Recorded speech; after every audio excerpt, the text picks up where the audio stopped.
عمر بن عبدالعزیز اگرچہ دنیا کی اس سب سے بڑی عظیم الشان حکومت کے سربراہ تھے، جس کے خزانے لبالب بھرے ہوئے تھے، جس کے بلند اقبالی فلک کو چھو رہے تھے، جس کی افواج بڑی سے بڑی مخالفت مملکت کو مسخر کرنے کی صلاحیت رکھتی تھی، جس کا پایہ تخت یورپ تک سے خراج وصول کر رہا تھا، جس کی تنابیں چین سے اندلس تک وسیع تھیں، اور جس کے اندرونی و بیرونی مخالفین ایک عرصے سے مرعوب و مغلوب تھے، لہذا بظاہر یہ حکومت پھولوں کی سیج و عیش اور راحت کا مرقع، مگر پھر بھی عمر بن عبدالعزیز رحمہ اللہ جیسا دین کی کسی کی سمجھ میں رکھنے اور معاشرے کی گہرائی میں اتر کر دیکھنے بھالنے والا شخص اس صورتحال میں کسی طرح مطمئن نہیں تھا، سخت اندیش ناک تھے۔ یہ 99 ہجری چل رہا تھا۔ گزشتہ لگ بھگ 40 سال میں واقع ہونے والے امت کی تاریخ کے جو اتار چڑھاؤ عمر بن عبدالعزیز کے سامنے وہ ہمیں بھی ملحوظ رکھنا ہوں گے، اس کے بغیر ہم اگلے دور کو صحیح طور پر نہیں سمجھ سکتے۔ تاریخ کے طالب علم کو یہاں بہت بڑی دشواریاں پیش آتی ہیں۔ اس نے ان 40 برسوں میں گزارنے والے خلفاء میں سے اکثر کو عالم، فاضل، بلند ہمت اور صاحب شمشیر و تدبیر حکمرانوں کے طور پر پڑھا ہوتا ہے۔ ولید بن عبد الملک علمی لحاظ سے کمزور ہی صحیح، مگر اس کے دور کی عالمگیر فتوحات اس کی ہمت اور قابلیت کی گواہی دیتی ہیں۔ اس کے بعد وہ سلیمان کی نیکی اور شرافت کے بارے میں پڑھتا ہے کہ مورخین اسے مفتاح الخیر کہہ کر یاد کرتے ہیں۔ ان تمام خلفاء کے دور میں ہونے والی علمی، تمدنی اور تعمیری سرگرمیوں کا ذکر بھی اس کے سامنے آتا ہے۔ تاہم اس کے بعد عمر بن عبدالعزیز رحمہ اللہ کے زمانے میں جب وہ نظام حکومت کی اصلاح اور گزشتہ خلفاء کی زیادتوں کی تلافی کی سرگش پر پڑھتے ہیں تو کوشش و پنج میں پڑ جاتا ہے، کیونکہ اگر گزشتہ خلفاء نیک کردار تھے تو پھر ان کے ظلم و ستم کے ذکر اور نظام کی اصلاح کا سوال بے معنی ہو جاتا ہے، اور اگر مظالم کی روک تھام اور اصلاحات کی یہ کوششیں کوئی من گھڑت چیز نہیں تو گزشتہ خلفاء کی سیرت کے بارے میں کیا گمان رکھنا چاہیے؟ عام طور پر اس سوال کے جواب میں افراط و تفریط کے انداز کا اختیار کیا جاتا ہے۔ ایک طبقہ اس پر کچھ اس طرح تبصرہ کرتا ہے جیسے عمر بن عبدالعزیز رحمہ اللہ سے پہلے اموی خلفاء پرلے درجے کے بدقماش، سراپا ظالم و بہیمیت بلکہ کافر و منافق تھے۔ اس قسم کے بعض مبصرین تو یہ سلسلہ صحابی رسول حضرت معاویہ رضی اللہ عنہ تک دراز کر دیتے ہیں۔ دوسری طرف ایک طبقہ جو بنو امیہ کی غیر معمولی مدح و ستائش کا قائل ہے، کہتا ہے کہ یہ تمام اموی و ماروالی خلفاء مثالی حکمران اور غلطیوں سے بالکل پاک تھے۔ ان کے دور میں کوئی ظلم و ستم نہ تھا، ان کی زیادتی اور مائب پر مبنی تمام روایات ناقابل اعتبار ہیں۔ یہ سوچ بھی بے عقیدت پر مبنی ہے۔ اگر اسے مان لیا جائے تو پھر عمر بن عبدالعزیز کی ان اصلاحات کا کوئی مطلب نہیں رہتا، جن کی ساری امت قائل رہی اور جن کی بنا پر انہیں امت کے مجددین اور مصلحین میں شمار کیا جاتا ہے۔ بنو امیہ کی مبالغہ آمیز عقیدت پر مبنی یہ غلط طرز فکر در حقیقت تاریخ کی ضعیف نہیں صحیح السند روایت پر بھی پانی پھیر دینے کے مترادف ہے۔ حقیقت اور اعتدال کا دامن تھامتے ہوئے تاریخ کے معتبر روایات کی روشنی میں اس تمام دور کا جائزہ لیں تو معلوم ہوگا کہ حکومت اور معاشرے میں کچھ خرابیاں ضرور پیدا ہو گئی تھیں، جن کا زیادہ تر تعلق سیاسی طرز عمل اور مالی معاملات سے تھا۔ سیاسی کمزوریوں کا آغاز تو یزید کے دور ہی سے ہو گیا تھا۔ انہی خامیوں نے بنو مروان کے زمانے میں خطرناک شکل اختیار کر لی اور ساتھ ہی مالی معاملات پر بھی شفاف نہ رہے۔ اس میں کوئی شک نہیں کہ خلفائے بنو امیہ میں حضرت معاویہ رضی اللہ عنہ کا دور حکومت بڑا کامیاب تھا، مگر بعد میں تدریجاً کمزوریاں پیدا ہوئیں اور بڑھتی رہیں۔ حضرت معاویہ کی وفات 20 ہجری میں ہوئی۔ ان کی حکومت نہ صرف فتوحات، استحکام اور مسلمانوں کے سیاسی عروج کے لحاظ سے قابل رشک تھی، بلکہ اس میں عدل و انصاف کی فراہمی، قانون شریعت کی بالادستی، ضمیر کی آزادی اور حقوق العباد کی نگہداشت کا معیار بھی برقرار تھا۔ ہاں، اگر گزشتہ ادوار کی بنسبت کوئی بڑی تبدیلی آئی تھی تو یہ کہ انہوں نے مجلس شورا کو شام کے عمائد اور مملکت میں کے اصحاب سیف میں محدود کر دیا تھا، کیونکہ وہ بدلتے ہوئے حالات میں قومی یکجہتی اور فتنہ و فساد سے حفاظت کے لیے اسے ضروری سمجھتے تھے، اور یہی وجہ تھی کہ انہوں نے محدود الشرعیت کے ساتھ یزید کی ولی عہد طے کر دی تھی۔ اپنے اس فیصلے میں جو حد جواز میں تھا وہ بالکل نیک نیت اور مخلص تھے۔ ان کا مقام اجتہاد اور شرف صحابیت کی ان کے بارے میں حسن ظن کو لازم کرتا ہے۔ وہ عالم الغیب نہ تھے کہ نہ ان کو فتنوں کے آگے آنے والے فتنوں کو دیکھ لیتے، تاہم ان کے جانشین یزیدی دور میں کمزوریوں کی ابتدا ہو گئی تھی، جن کی ذمہ داری یزید کے سر ہے، کیونکہ اگر وہ اپنے والد ماجد کی وصیتوں پر عمل کرتے ہوئے خود رائے سے اجتناب اور اکابر و فاضل کے مشوروں پر عمل کا التزام کرتا تو اس کا دور حکومت باعث فتن نہ بنتا۔ ہم یزید کے ذاتی کردار کو نظر انداز کر دیں تب بھی یہ حقیقت کسی طرح چھپائی نہیں جا سکتی کہ اس کے دور میں جن خرابیوں کا آغاز ہوا وہ بڑھتی چلی گئیں۔ یزید کے عہد حکومت میں شرعیت محدود تر ہوئی اور خود رائے پر اصرار بڑھتا گیا۔ تاریخ میں کوئی ہلکی سی جھلک بھی نہیں ملتی کہ حضرت حسین اور عبداللہ بن زبیر رضی اللہ عنہما کے ساتھ سیاسی اختلافات کے حل کے لیے یزید نے شرعیت کا اہتمام کیا، بلکہ یہ ثابت ہے کہ ان دونوں بزرگوں کو بیعت پر اس قدر مجبور کیا کہ انہیں سرکاری دباؤ سے بچنے کے لیے دیار رسول چھوڑ جانا پڑا۔ حضرت نعمان بن بشیر، حضرت انس بن مالک، حضرت عبداللہ بن عمر، حضرت عبداللہ بن عباس رضی اللہ عنہم اور محمد بن حنیفہ رحمہ اللہ جیسے اکابر جو امت کے اتحاد کی مصلحت کی خاطر یزید سے بیعت کر چکے تھے، یقیناً اس کے حق میں نہ تھے ان بزرگوں سے ایسا سلوک کیا جائے۔ اگر یزید ان سے مشورہ کرتا تو یہ حضرات اسے وہ راستہ نہ دکھاتے جو اس نے اختیار کیا۔ اگرچہ بعض معاملات میں یزید کا مشورہ کرنا بھی منقول ہے، چنانچہ اس نے سرجون نصرانی سے مشورہ کر کے نعمان بن بشیر رضی اللہ عنہ کو کوفہ سے معزول کیا۔ نعمان بن بشیر کا مشورہ مان کر اہل بیت کے مستورات سے اچھا سلوک کیا تھا اور اپنی فوج کے ہاتھوں مدینہ کی تباہی کے بعد نعمان بن بشیر کے مشورے سے وہاں خوراک بھیجی تھی۔ تاہم کئی اہم معاملات میں یزید اپنی غلط رائے پر مصر دکھائی دیتا ہے۔ عبداللہ بن زبیر رضی اللہ عنہ کو وہ طوق اور زنجیروں میں جکڑنے کی قسم کھاتا ہے اور اس کے بارے میں اپنے بیٹے معاویہ سمیت کی رائے نظر انداز کر دیتا ہے۔ مدینہ پر حملے کے فیصلے میں وہ عبداللہ بن جعفر رضی اللہ عنہ اور بعض جلیل القدر تابعین کی سفارش رد کر دیتا ہے۔ اس دور میں حکام للہیت و مقبولیت اور محبوبیت کے بجائے ان کی سخت گیری اور دبدبے کو کامیاب حکمرانی کی ضمانت سمجھ لیا گیا تھا، اس لیے نعمان بن بشیر رضی اللہ عنہ جیسے عالم فاضل اور بصیرت مند صحابی کو معزول کر کے کوفہ کی گورنی عبداللہ بن زیاد کو دے دی گئی۔ اس طرح حجاز سے ولید بن عتبہ جیسے عمر رسیدہ اور بردبار آدمی کو ہٹا کر عمر بن سعید کا تقرر کر دیا گیا۔ اہل مدینہ کی شورش پر قابو پانے کے لیے حضرت نعمان بن بشیر رضی اللہ عنہ نے اپنی خدمات پیش کی تھیں۔ انہیں امید تھی کہ وہ خاندانی تعلقات کی بنا پر بلا کشت و خون معاملہ حل کر لیں گے، مگر یزید نے ان کی جگہ مسلم بن عقبہ جیسے ظالم و جابر انسان کو وہاں بھیجا جس نے کوئی لحاظ کے بغیر مدینہ الرسول میں خون ریزی اور لوٹ مار کا بازار گرم کیا۔ اس دور میں گورنر و جرنیلوں کے اختیارات حد سے متجاوز ہو گئے اور ان کے مظالم اور زیادتیوں کو قانون سے بالا تصور کیا گیا۔ عبید اللہ بن زیاد، عمر بن سعد اور شمشیر ذی الجوشن حضرت حسین رضی اللہ عنہ اور ان کے پورے قافلے قتل کے براہ راست ذمہ دار تھے، مگر ان سے کسی قسم کی بھی برائے نام بھی کوئی پوچھ گچھ نہیں کی گئی۔ مدینہ منورہ میں لوٹ مار والے سپاہی سرکار کی دسترس سے باہر تو نہ تھے، اس اقدام کو یزید کی مرضی کے بغیر ہی مان لیا جائے تب بھی یہ بات تو طے ہے کہ اس جرم عظیم میں شریک افراد کو کوئی سزا دینا تو درکنار انہیں کوئی تنبیہ کرنا بھی ثابت نہیں۔ اس طرز عمل نے ایک طرف عوام حکام سے نفرت کو جنم دیا تو دوسری طرف حکام کی اگلی کھیپ کو یہ یقین دلایا کہ حکومت قیام و استحکام کے لیے کچھ بھی کیا جا سکتا ہے۔ یزید ایک جلیل القدر صحابی کی اولاد ہونے کے ناطے ہم مان لیتے ہیں کہ اس کا کسی اور نائبین کا طرز عمل ایک عارضی معاملہ تھا، نہ کوئی مستقل پالیسی۔ با الفاظ دیگر یہ کچھ غلط اقدامات تھے جو حکام کی حماقت کے سبب پے در پے صادر ہوئے، مگر آگے چل کر سرکاری وفاداروں نے ان کی غلط اقدامات کی بے جا وکالت شروع کی تو بہت سے اذہان میں غلط ہی کو صحیح کا مقام مل گیا، اور آگے چل کر بعض حکمرانوں کے دور میں اس صحیح اسلامی طرز حکومت کو جو سراسر بے غرض ایثار، قربانی، رحم دلی، خیر خواہی اور ہمدردی پر مبنی تھی، ایک پرانے سکے کی حیثیت دے دی گئی۔ حضرت معاویہ رضی اللہ عنہ نے اپنے بیٹے یزید کی ولی عہد کا فیصلہ کرتے ہوئے موروثی حکمرانی کو کسی اصول طور پر طے نہیں کیا تھا، بلکہ اپنے زمانے کے حالات کے تحت یہ ان کا ایک انتظامی فیصلہ تھا۔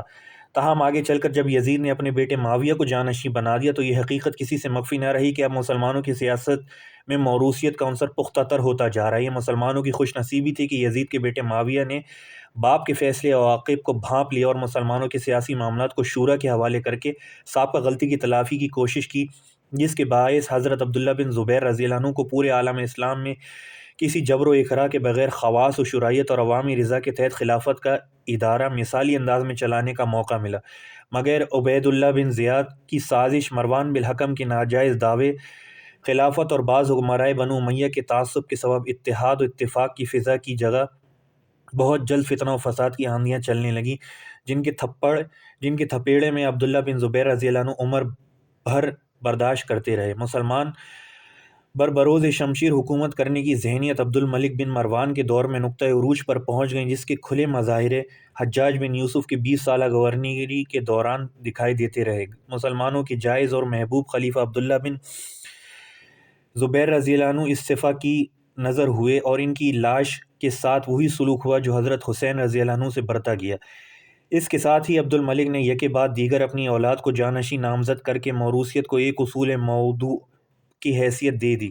حالانکہ اگر خاندانی مرتبہ ہی جانشین کی بڑی وجہ بن سکا تو پھر حضور اکرم صلی اللہ علیہ وسلم کا خانوادہ اقدس اس امر کا سب سے زیادہ حقدار تھا، اور ایسے میں نبی اکرم صلی اللہ علیہ وسلم اپنے بعد حضرت عباس یا حضرت علی رضی اللہ عنہما جیسے کسی قریبی رشتہ دار کو جانشین بنا جاتے، مگر آپ صلی اللہ علیہ وسلم نے اسے پسند نہ کیا، نہ ہی مسلمانوں کی اجتماعی بصیرت نے، بلکہ آپ صلی اللہ علیہ وسلم کے بعد اسلام کے لیے سب سے زیادہ قربانی، سب سے زیادہ بزرگی اور تقوی اور زیادہ علم و بصیرت کی بنا پر رائے عامہ حضرت ابو بکر رضی اللہ عنہ پر متفق ہوئی۔ بعد کے خلفائے راشدین میں سے بھی کسی نے اپنی اولاد بلکہ اپنے کسی رشتہ دار کو بھی جانشین مقرر نہیں کیا تھا۔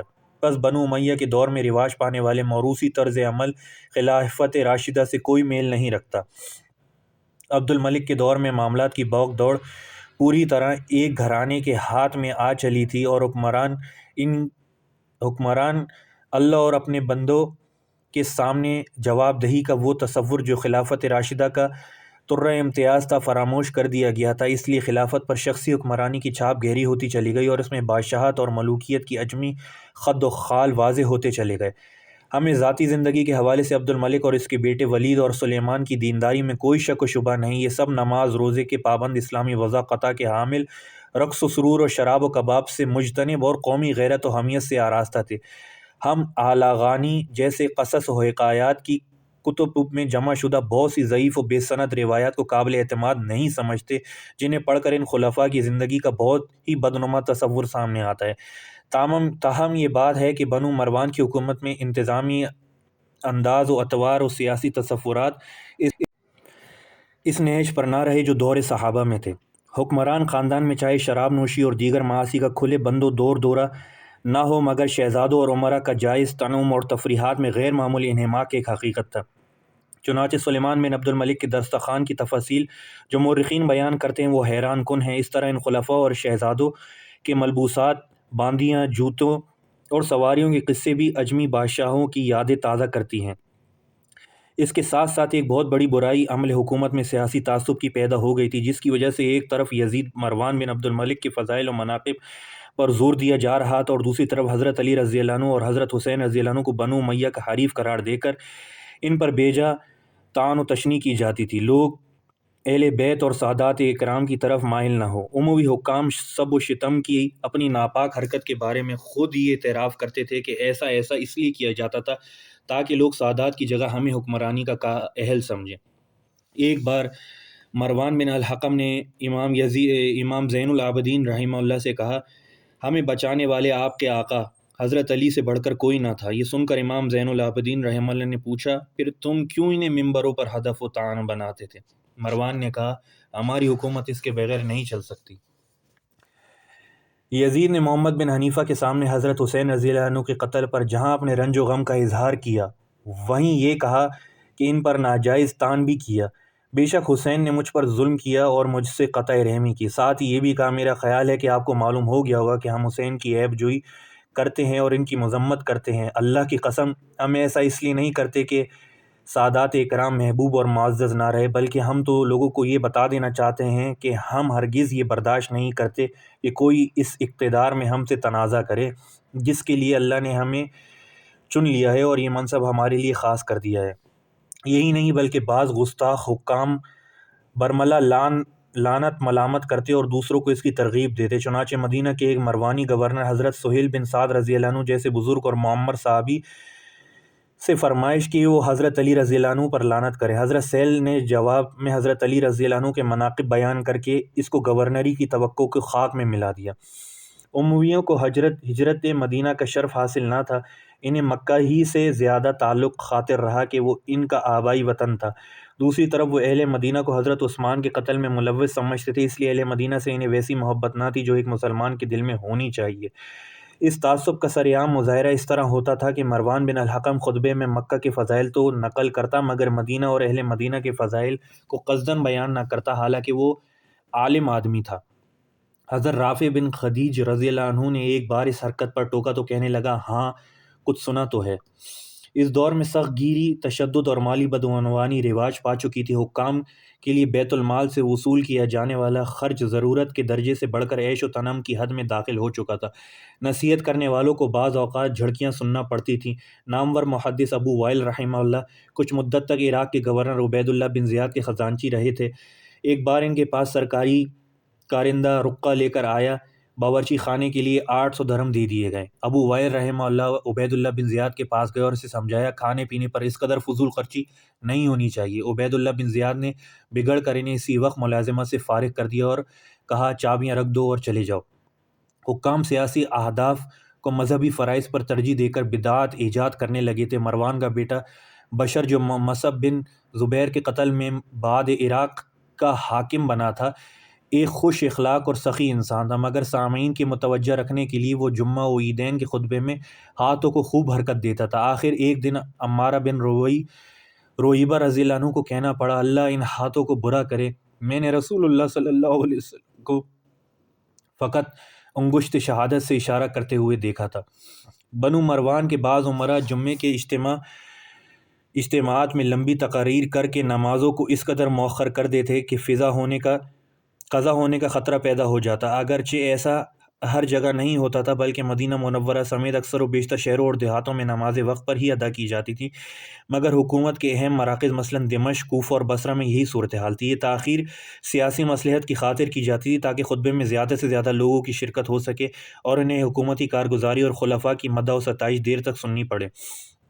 اگر کوئی بیچارہ اٹھ کر حاکم کو یاد دلانے کا لیے نکل جاتا نماز کا وقت ہو رہا ہے تو اس کی شامت آ جاتی۔ یزید بن نعام الضبی رحمہ اللہ اس صورتحال سے پریشان ہو کر بار بار حسن بصری رحمہ اللہ سے کہتے، ہم ہر چیز پہ بے قص ہو گئے ہیں، یہاں تک کہ نمازوں میں بھی بے بس ہیں۔ حسن بصری رحمہ اللہ جانتے تھے کہ یزید بن نعامہ حکام کے سامنے احتجاج کرنا چاہتا ہے، چنانچہ فرماتے، تم کچھ بھی نہیں کر پاؤ گے، فقط اپنی جان کو حکام کے سامنے رکھ دو گے۔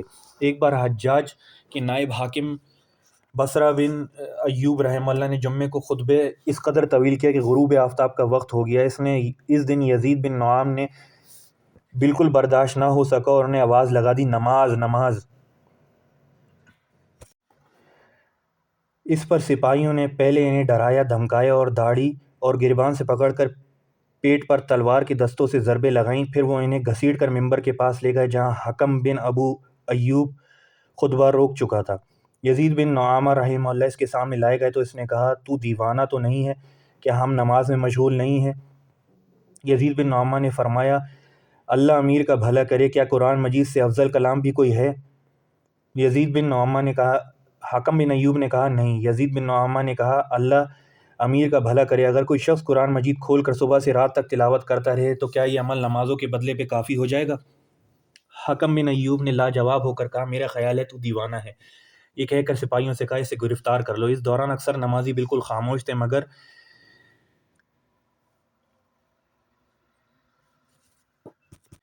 اکا دکا افراد ان کی جان بچانے کے لیے کہہ رہے تھے، یہ شخص پاگل ہے، یہ مجنون ہے۔ یزید بن نعامہ رحمہ اللہ قسم کھا کر کہتے تھے کہ گرفتاری سے کہیں زیادہ صدمہ مجھے لوگوں کے رویے سے ہوا۔ حاکم بصرہ نے انہیں قید کرنے کے بعد حجاج یوسف کو درج ذیل مراسلہ لکھا، بنو ذبح کا ایک شخص جمعے کے خطبے میں دوران کھڑا ہو کر نماز کی صدا لگا رہا تھا۔ میرے سامنے کچھ عادل لوگوں نے گواہی دی کہ یہ شخص پاگل ہے، اس کے بارے میں کیا حکم ہے؟ حجاج نے جواب میں لکھا، اگر عادل لوگ گواہی دیں کہ یہ مجنون ہے تو چھوڑ دو، ورنہ اس کے دونوں ہاتھوں اور دونوں پاؤں کو کاٹ دو، آنکھیں پھوڑ دو اور سولی پر لٹکا دو۔ آخر کئی شہریوں نے خلفی بیان دیا کہ یہ مجنون ہے، اس پر انہیں چھوڑ دیا گیا۔ کچھ مدت کے بعد یزید بن نعامہ رحمہ اللہ ایک عزیز وفات ہو گئے، وہ اس کے نماز جنازہ اور تدفین میں شریک ہوئے۔ دفن کے بعد وہ لوگوں کو اللہ کے خوف، فکر آخرت اور قبر و حشر کے بارے میں نصیحت کر رہے تھے کہ اچانک حاکم بصرہ حکم بن ایوب اپنے خاص نیزہ بردار دستے کے ساتھ آتا دکھائی دیتا ہے۔ تمام لوگ وحشت زدہ ہو کر بھاگ گئے، مگر یزید بن نعامہ وہیں کھڑے رہے۔ حکم بن ایوب ان کے سر پر آ کر کھڑا ہوا اور بولا، دوسرے لوگوں کی طرح تم کیوں نہیں بھاگے؟ یزید بن نعمان نے فرمایا اللہ امیر کا بھلا کرے، میرا دامن کسی الزام سے داغدار نہیں رہا اور مجھے اطمینان ہے کہ میں امیر کی موجودگی میں مامون ہوں۔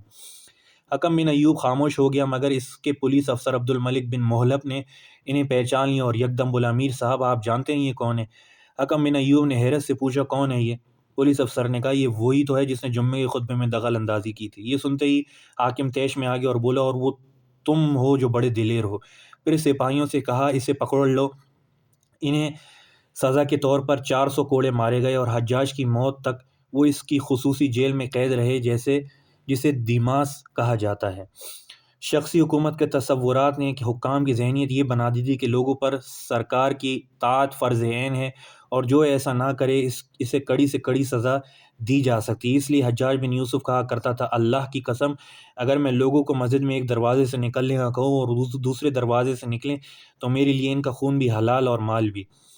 شہزادوں اور امراء میں بڑی بڑی جاگیریں حاصل کرنے اور اس کے لیے جائز و ناجائز کی پرواہ نہ کرنے کا رجحان بھی عام تھا۔ دباؤ اور اثر رسوخ کی بنا پر کچھ حاصل کر لینے اور اپنے بے جانواز ایک عام سی بات تھی۔ رشوت ستانی کا مرض بھی سرکاری اعمال میں پیدا ہو چکا تھا۔ حکمران خاندان کی املاک، جائیداد و دولت اور عیش و تنم کے ساز و سامان میں بھی بہت بڑا حصہ ایسا تھا جو ناجائز ذرائع پر مشتمل تھا اور جس کی شریعت میں کوئی گنجائش نہ تھی۔ غرض عمر بن عبدالعزیز کی مسند نشین ہونے تک جو سیاسی خرابیاں بہت نمایاں دکھائی دیتی ہیں وہ درجہ ذیل ہیں۔ موروثی حکمرانی اور شخصی حکومت، شرعیت کا محدود ہونا، عوام کو اخلاق اور محبت سے قائل کرنے کے بجائے سختی کے ساتھ تابعدار رکھنے کی پالیسی، سیاسی مخالفین کو دبانے اور کچلنے کی آزادی سمجھنا، نائبین اور جرنیلوں کے اختیارات میں غیر معمولی اضافہ، سیاسی اناد کی بنا پر ماضی کی بزرگان شخصیات حتیٰ کہ بعض اکابر صحابہ پر بھی سب و ستم کرنا، سنت مطہرہ کی جگہ محض سیاسی اغراض کے لیے بعض بدعات کا اجرا، اسی طرح مالی معاملات میں درجہ ذیل کمزوریاں تھیں۔ حکمران خاندان کی آمدن کے بے حد و حساب ہونا، شاہانہ طرز زندگی اور مباحات میں انہماک، بیت المال کی آمدن و خرچ میں جائز و ناجائز کا فرق نہ کرنا، حکام کا اپنے اثر و رسوخ، دباؤ یا جبر و اکراہ کے ذریعے من پسند جاگیریں، عمارتیں یا کنیزیں حاصل کرنا، ناجائز ٹیکس عائد کرنا۔ حکام کی زندگیوں کی ان خامیوں اور کمزوریوں کے اثرات پورے معاشرے پر پڑ رہے تھے، اس لیے عوام میں بھی خرابیاں اور بدعمالیاں پیدا ہو رہی تھیں۔ یہ برائیاں عقائد سے لے کر اعمال اور مزاج تک محیط ہو رہی تھیں۔ خوارج کو اور بعض روافض زیر زمین سرگرم تھے، ان کی دعوت اندر ہی اندر کام لوگوں کو صحیح عقیدے سے منحرف کر رہی تھی۔ اعلیٰ افسران کی شہ پر ناسبیت بھی پھیل رہی تھی۔ بعض لوگ تقدیر جیسے نازک مسئلے کو چھیڑنا مشغلہ تصور کرتے تھے۔ شراب نوشی کا رواج ہو چلا تھا۔ ذمیوں کو شراب کی خرید و فروخت کو جو قانونی سہولت حاصل تھی، اس سے فاسق مسلمان فائدہ اٹھا رہے تھے اور ان سے چوری چھپے خرید کر شراب پینے لگے تھے۔ بعض لوگ راگ و رنگ کے ریاض تھے اور موسیقی سے دل بہلاتے تھے۔ بعض علاقوں میں جاہلانہ رسوم کے مطابق خواتین جنازے کے ساتھ بال بکھیرتے نوحہ کرتے ہوئے نکلنے لگی تھیں۔ غیر شرعی تصورات، تصویریں سازی گناہ بھی ہونے لگے تھے۔ اگر مجموعی طور پر ان تمام خرابیوں کا خلاصہ نکالا جائے تو 5 چیزیں ہوں گی۔ نمبر 1، سیاسی نظام کا شرعیت پر استوار نہ ہونا۔ نمبر 2، بدعنوانی۔ نمبر 3، مظالم۔ نمبر 4، اخلاقی و اعتقادی کمزوریاں۔ نمبر 5، بدعات اور گناہوں کا بڑھتا ہوا رجحان۔ لہٰذا عمر بن عبدالعزیز رحمہ اللہ جیسے دانا، حساس اور درد مند انسان یہ سوچنے پر مجبور تھے کہ امور سیاست و معاشرت میں فوری اصلاحات ناگزیر ہیں، ورنہ حکومت کا بار اٹھانا بے سود بلکہ آخرت کے لحاظ سے سخت خطرے کی بات ہے۔